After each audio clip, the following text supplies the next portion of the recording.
Okay. All right. Well, I'll go ahead and get us going. As we know, there's more people will be joining us, but we've got a short time that's going to go by really quickly. So we'll go ahead and get started. But we are recording this salon to share afterwards.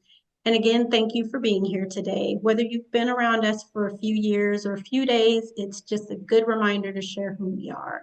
I'm going to turn it over to Naomi Starkman, who is the founder, executive director, and former editor-in-chief of Civil Eats. Naomi. Much, Kalisha, and thank you all so much for joining us today. It's really nice to see so many people join us for this really important topic. For those of you who are new here, Civil Eats is a nonprofit newsroom, and our mission is to broaden and deepen the conversation about the American food system. And we've been doing that for the last 16 years. So since 2009, we've sought to amplify underrepresented voices and also to hold the powerful accountable. And ultimately, our goal really is to inspire a more equitable, sustainable future, both through our reporting and through conversations like these with you. Civil Eats brings together diverse voices and viewpoints that we feel are essential to create thoughtful, meaningful change. These salons are included as part of our membership program, which is really critical to our success as a nonprofit newsroom. However, given the current state of our country, we felt this particular topic was so critical to conversation that we wanted to open it up to all of you. And we're really glad you all felt that it was important to join as well. We have so many lessons to learn today from the speakers who have been so gracious with their time about the value of food mutual aid, no matter who is in office. So thank you again for being here and for listening and sharing with us. And we hope you will consider becoming a member or supporter as we rely on your work. So thanks again, and back over to you, Kalisha. Thank you so much, Naomi. This is our sixth salon, which is a benefit only offered to Civil Eats members. And the goal with our membership program is to create a way for our members to engage as a community, connecting over America's food systems.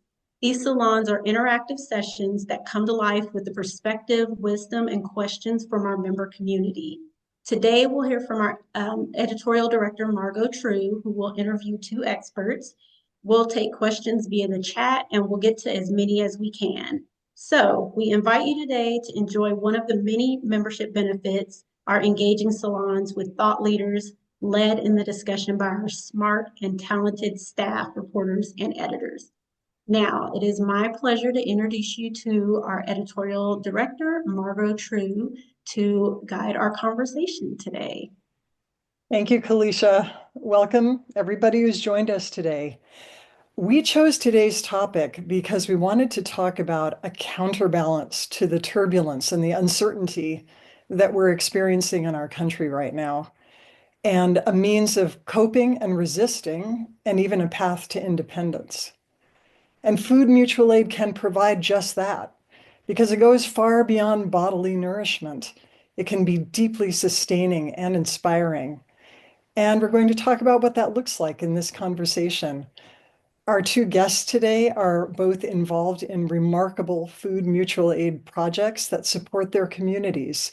Katina Parker in Durham, North Carolina, and Yasmin Ruiz in Chicago. So Katina, I'd like to start with you. You're the founder of Feed Durham, which regularly feeds thousands of people, and you have so many different projects going under this one beautiful umbrella. Could you give us a brief overview of your projects to get a sense of the scope of Feed Durham? Feed Durham, first, good afternoon. Thank you all for making time to talk. It's exciting to read through the chat and see what everybody's busy doing. I hope that we can build some things together.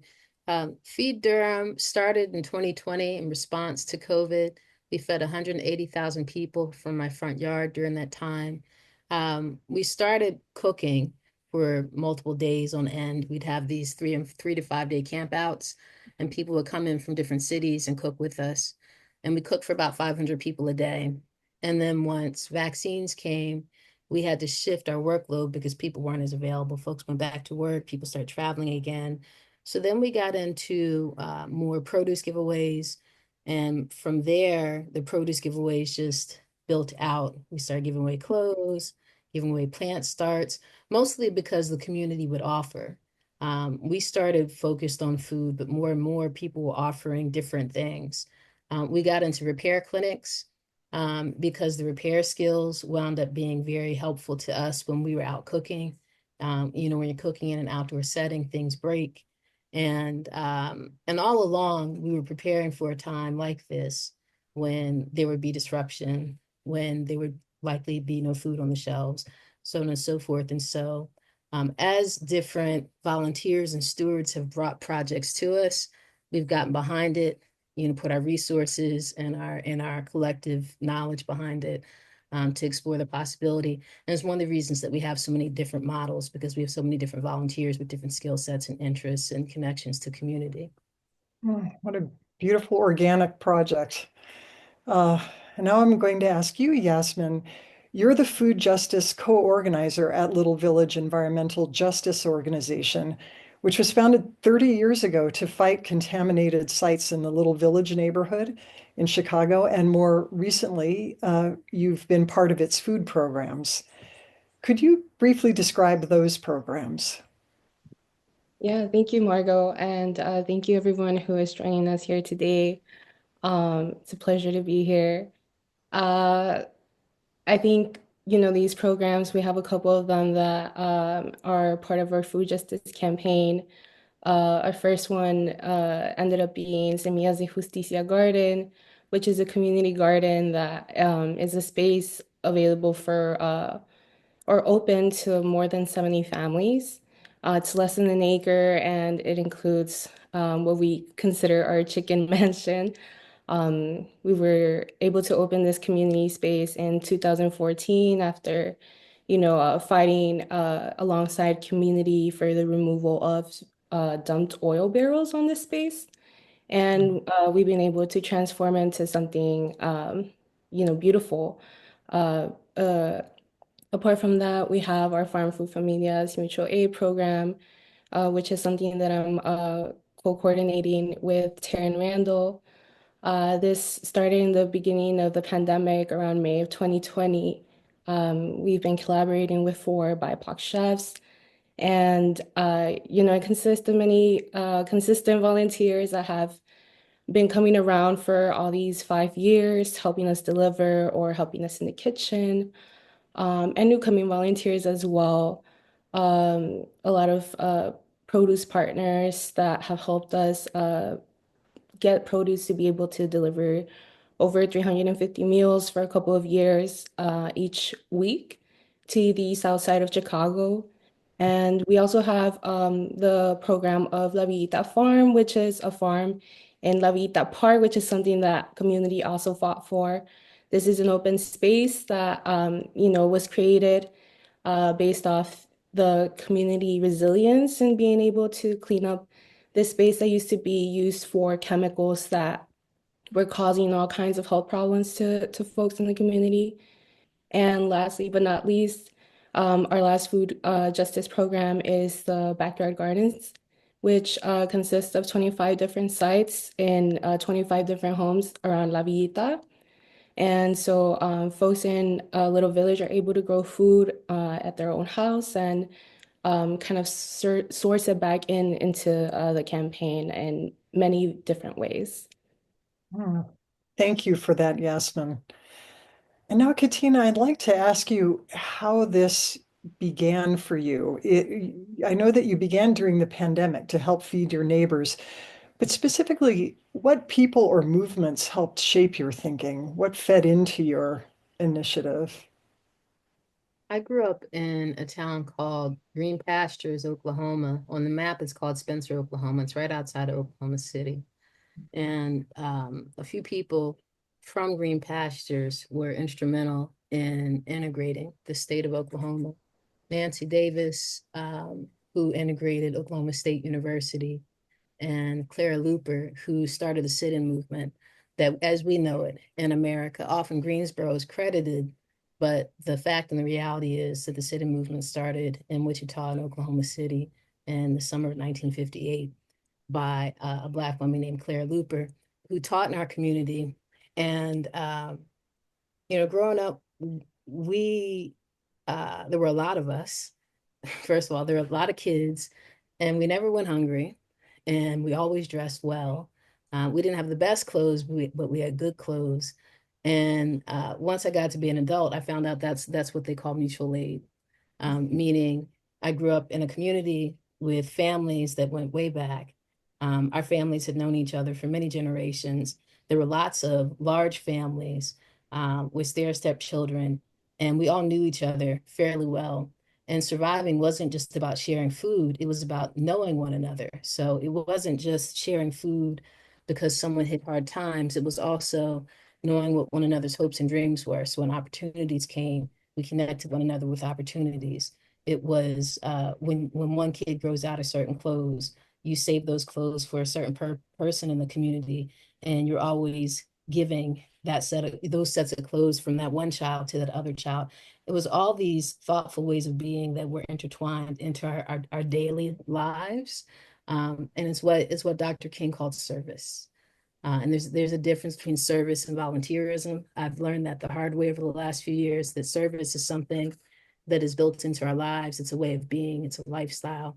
And volunteerism is what you do when you're kind of penciling in on a Saturday in between the bike ride and the farmer's market.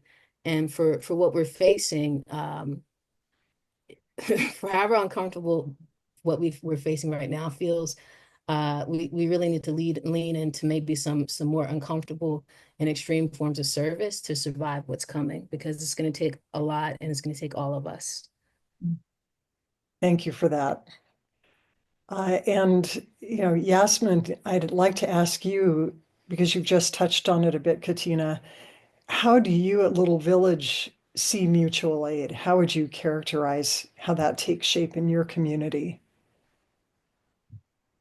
I think mutual aid takes shape in the community, kind of just like what Katina said, like, it's solidarity, as opposed to charity. And that just means, not being on the receiving end, but also being able to give back. And so that brings like a sense of empowerment to people in the community. And, it allows us to take direct action to important, immediate needs that we see. And so, kind of like what I see in our community is, the food distribution, being able to provide free meals or free produce to folks. We have obviously like the programs that we have going out, right? The ones I mentioned beforehand. But we also have a lot of other things going around, kind of like, for example, the Love Fridge, which is a great source to get meals or produce to people in an indirect way. Uh, and so also supplying folks with essential needs at the farm. Our farm is at the south end of the Little Village Park.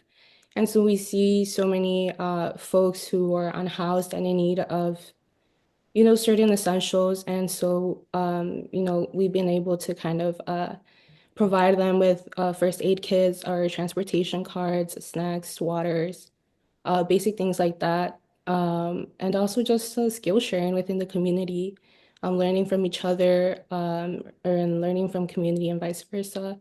And what is, construction or just agriculture, um, and practices that they've been using and generationally.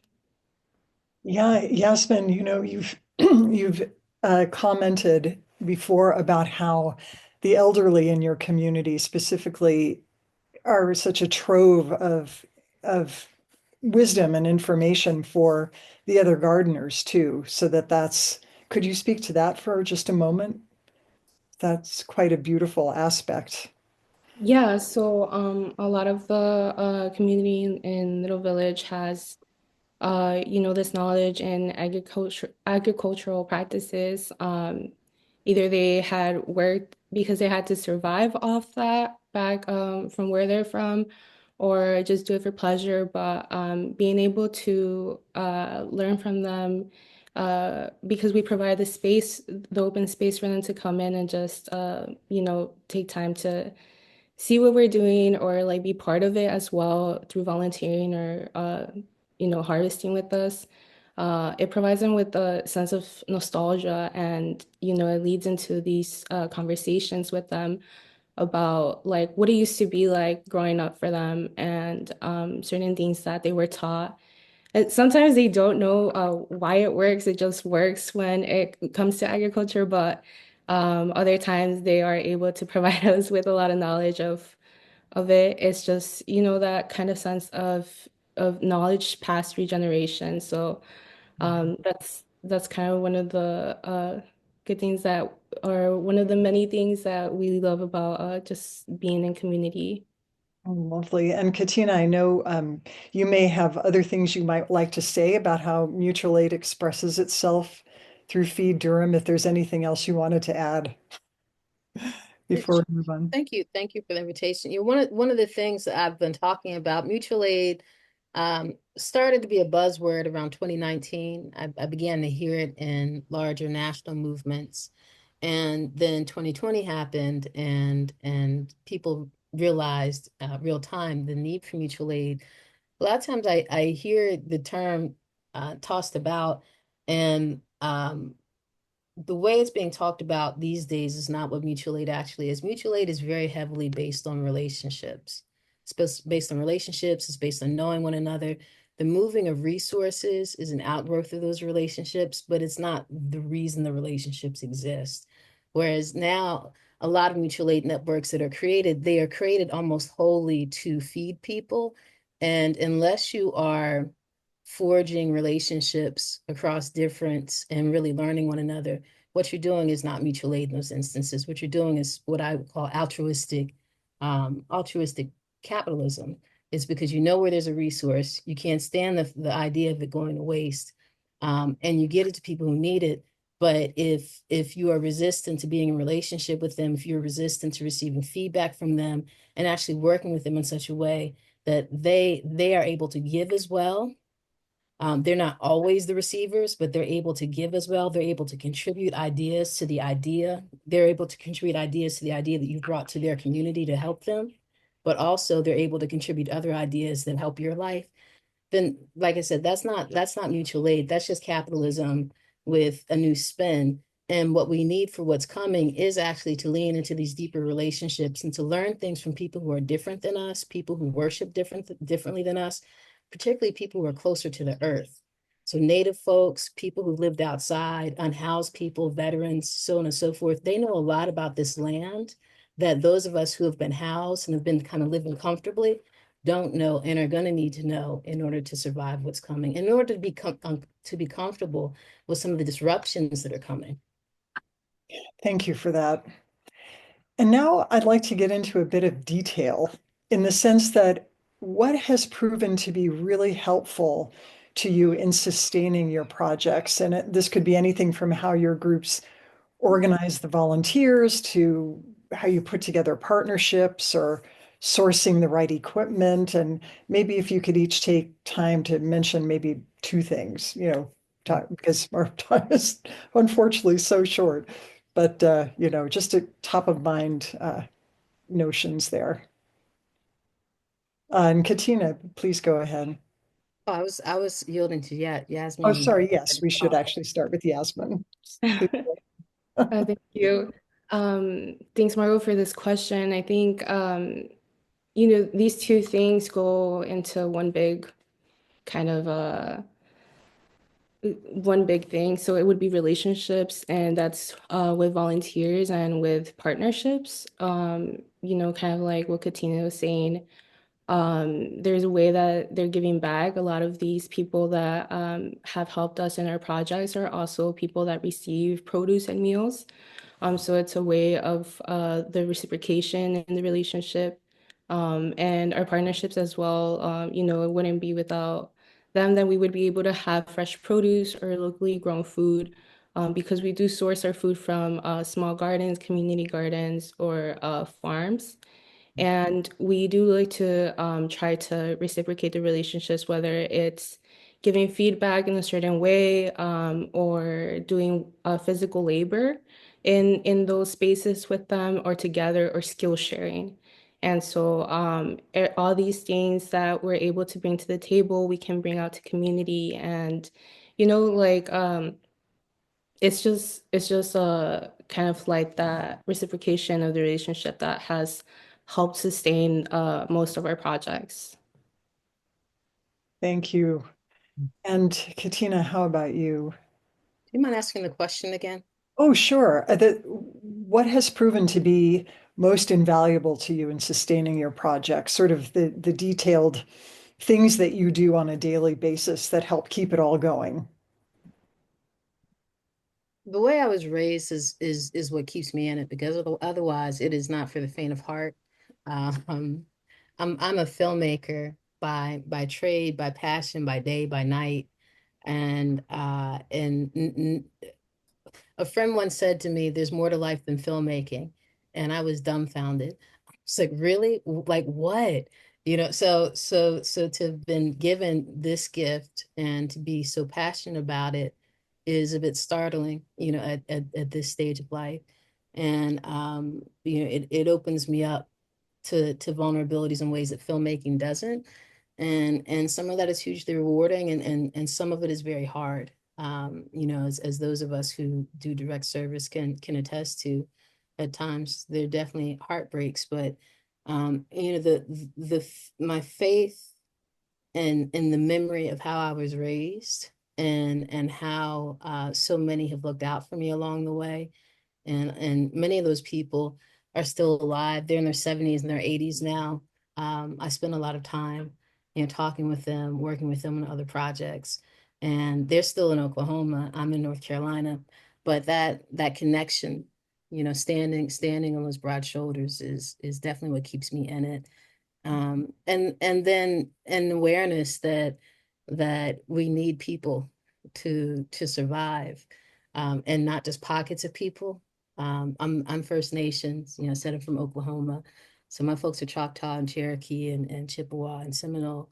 And so learning from the lessons of isolation, that we can forge these idyllic communities that can last for a while, but inevitably that type of isolation will lead to some sort of mass devastation. So now is not actually a time for us to become more isolated.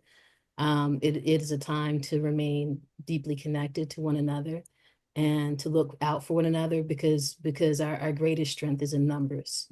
Once we start to lose numbers, then we start to lose the battle of the bulge, so to speak.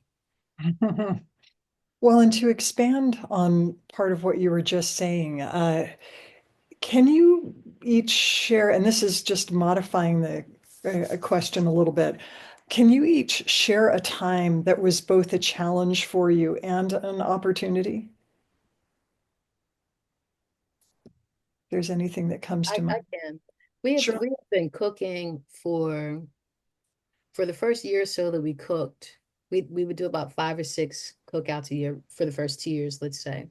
So we've been cooking and cooking and cooking. We hit our 10,000th meal about a year in, and folks were building up all these skill sets. So I was excited about that. I didn't necessarily tell people that we were training to cook in protests and things like that, because it scares people.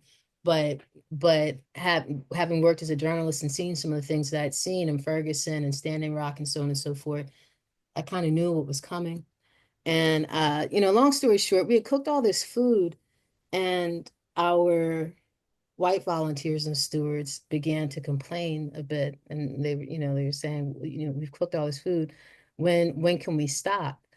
And that's when I learned the difference between service and volunteerism, uh, because those aren't the kind of questions I'd ever heard Black and brown people ask. It felt like betrayal, but there was also some opportunity in it for me, um, to wonder how, like what answer can I give them? How do we get to stop? Well, we get to stop by reducing need. And that's one of the things that really shifted Feed Durham's focus from cooking to getting food in the ground, and helping people grow food as much as possible, pointing people in the direction of programs that help them grow food. There are a lot of programs that exist here in North Carolina. They'll install raised garden beds for you. They'll teach you how to grow your own food. We're working on doing some demos to teach people what to do with the food when they harvest it. But yeah, that would be a moment where I felt very challenged and discouraged, but something great came of it because it completely pivoted our work and presented some answers to a very big problem that most of us have been grappling with for a very long time. And the bottom line is people just have to grow their own food again. Thank you. Thank you for that. And Yasmin, for you also, what was there a time that was particularly challenging that also provided an opportunity? Yeah, I think kind of similarly to Katina, being able to produce these meals, but the meals when our program first started, we were only able to service community one day out of the week. And so that got us to start thinking about like what are other ways that we can still provide food for people, even if it's like uncooked but fresh produce. And so we started getting into distribution of just grocery boxes with a company that we paired up. And then another thing was that we started our backyard gardens program, which is to, like what was stated, to have people grow their own food again. And similarly, the La Vita farm, the produce, it's like we had a direct source of like where it's outgoing. And so this is kind of like the opportunity, like it made us be more creative in how we're making food accessible to the community. Oh, nice. And we're starting to get questions coming in, so I'm going to ask just a few of those now. Uh, an audience member asks, I'd love to know more about how to build skills in the community. How do you organize or layer the learning? How did you figure out what skills levels exist or are needed? And if either of you'd like to speak to that one. Depends on the project. If you could be more specific, if you're talking about cooking, then I would start whatever the project is. I would start by picking a good team. If you're talking about cooking, I would pick a team with some people who have some cooking experience, particularly restaurant experience. If you're talking about gardening, I would pick some folks who have gardening experience. Ideally, you have at least a master gardener somewhere in there, or somebody who is known to have that green thumb. And and then you come up with a project and you just do it. All the lessons come in the doing, and when you have a good team, then you learn from one another. With Feed Durham, I did not know what I knew. I grew up in a family full of cooks, but what I found out is that I can run a restaurant. I have the ability to build an outdoor kitchen, break it down, manage people while doing that. And in the process, like every time we would host a cookout, there were new lessons. There were tornadoes that came and blew away our tents. And after a while, you can only replace so many tents. So folks learned how to repurpose the hardware on the tents so that we could, like, there were all those kind of lessons that come along. And then you look out over a year, 2 years, 3 years, and my God, look at what you've learned, and look at what you've learned together about composting and working with your hands and welding and how to build fires and so on and so forth. Mhm. And here's a question for you, Yasmin. What do you feel are key ingredients to building community relationships and trust, especially when communities are undergoing change? A lot of people moving in and out in certain communities. I think it's important to try to see what your core values are and what you're pretty interested in trying to help like the community in, where your strengths are, and what I have done is like look for other organizations or volunteer opportunities that kind of match those principles or those values. And you meet a lot of people that have same kind of like thoughts as you, and you're able to build relationships with them, and in that aspect you're doing something that is an interest to both of you. And, there have been a lot of people that on our own spaces volunteering come together and start different things. They get creative because, these people are coming in with basically some of the same interests and, the same kind of like they know the needs that certain communities need, or they come from the same community as you. And so kind of that's just been my experience, that, look for those people that have those same values as you, or are interested in those community needs as well. Thank you. And then here's another really germane question. One of our audience members asks, in my mutual aid experience, it was really difficult for folks to get out of the quote, I'm a giver, quote, or I'm a receiver, quote, identities that arise from traditional charity models. Integrating people from different backgrounds and building genuine solidarity across these intersections was a hurdle for the longevity of our programs. How can we combat these ingrained attitudes about transactional charity and encourage real reciprocity? And Katina, I know you spoke a bit to that earlier, but if there's anything you'd like to add. Well, I would say that wasn't mutual aid. That's what they were calling mutual aid. Mhm. Traditionally, mutual aid has worked best with amongst groups where there was some shared sense of struggle. Mhm. So LGBTQ groups formed, well, they wasn't Q back then, but we formed houses. When we were kicked out of our homes, out of our communities, we formed what were called houses. Those were mutual aid groups. Those were chosen family that took care of one another's needs until death. And unfortunately in the 80s, there was a lot of death. You look at religious communities. Some are cults, some are communes, some are just religious communities. But you look at the Amish. You look at certain Black sects, but you also look at traditional Southern Black communities. Black due to racism and segregation. I say all that to say there aren't very many um, successful social models for mutual aid across difference. LGBTQ folks are the best example that I can offer. And they don't exist just because of the way segregation has worked in America. So we are at a new place where we have different types of people trying to practice mutual aid together, and the same issues and isms that we hadn't figured out as a society when we weren't practicing mutual aid together, definitely become amplified in this sort of setting because of the power dynamics that get played up. Mhm. People want to stand on traditional forms of power, and mutual aid is not about that at all. Mhm. Yeah, and Yasmin, I don't know if there's anything, would you like to add anything about how your thoughts on how to build that philosophy of mutual aid among different communities coming together now in this moment?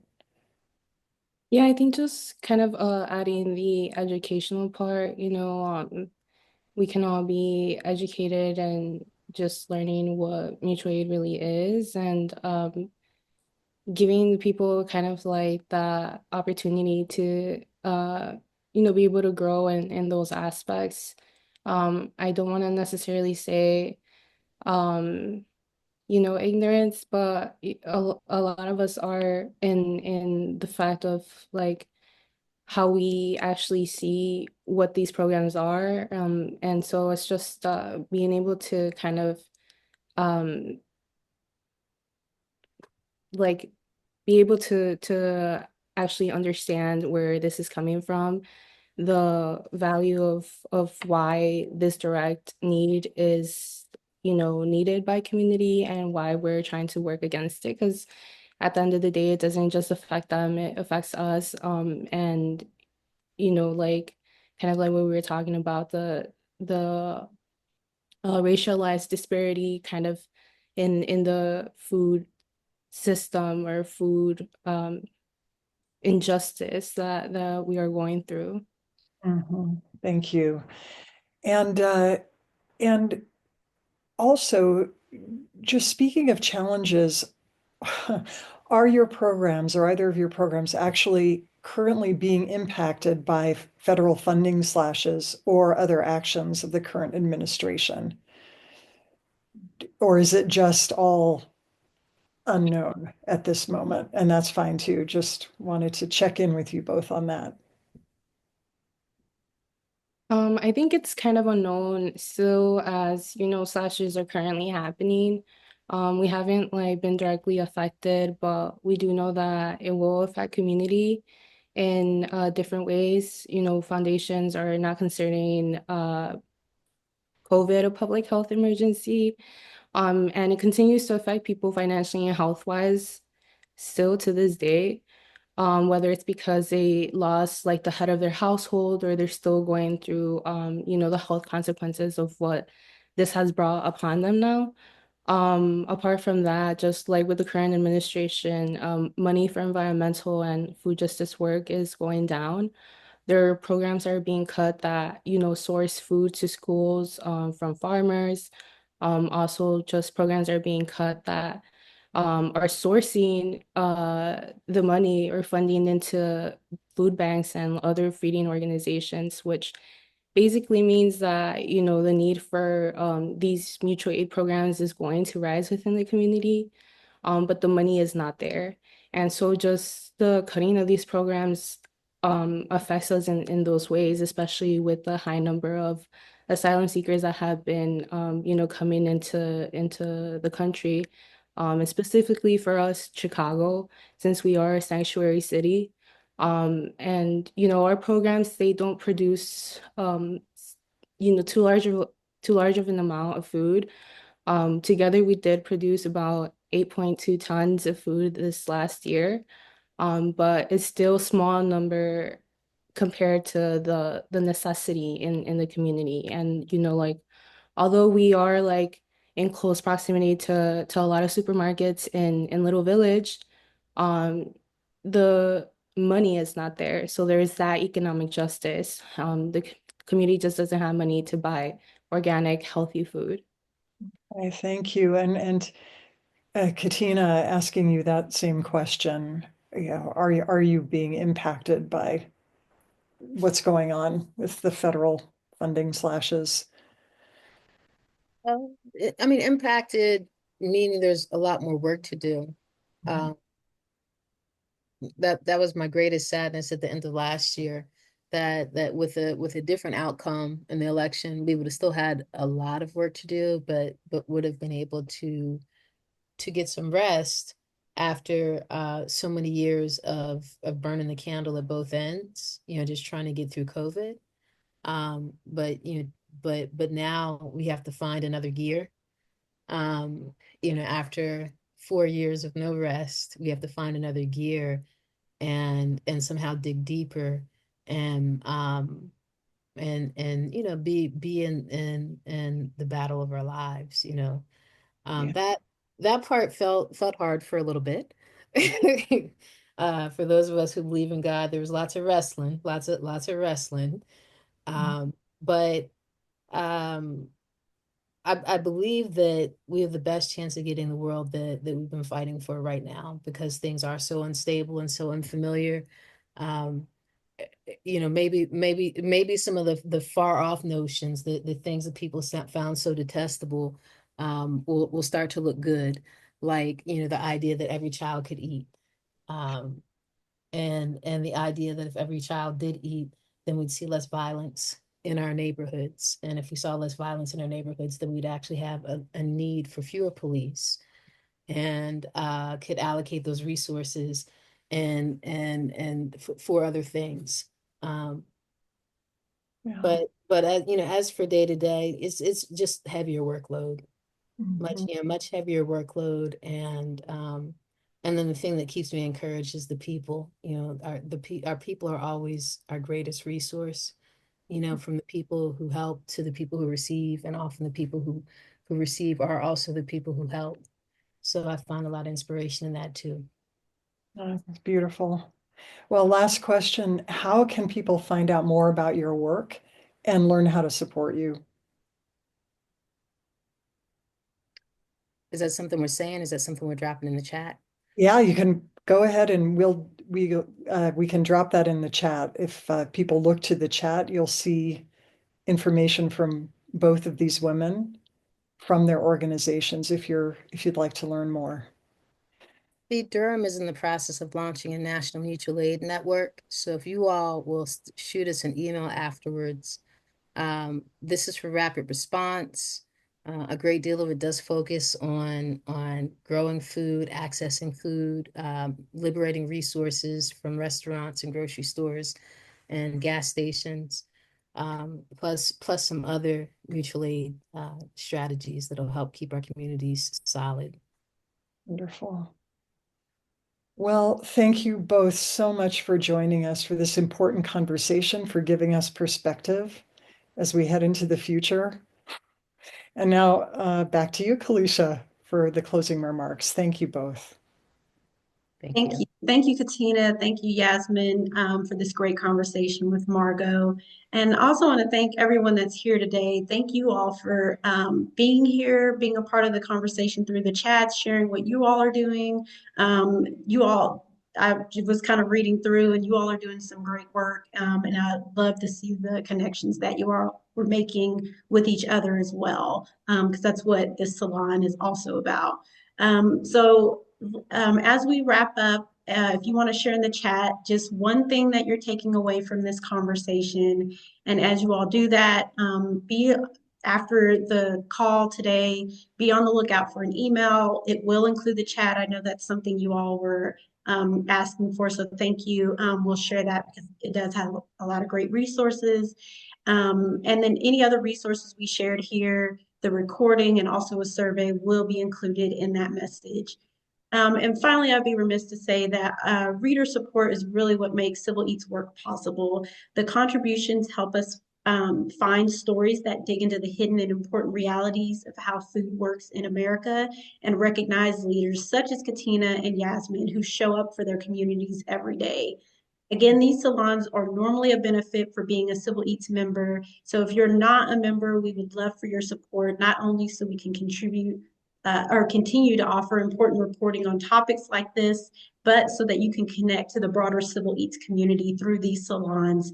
We do have a Slack channel, which I was going to say, if you're a member, please continue the conversation there. And we have other opportunities as well that allow you to connect with each other and our team as well, just like this. So I'll just drop in the chat how to become a member. This does conclude our event today. And I just, again, thank you all so much.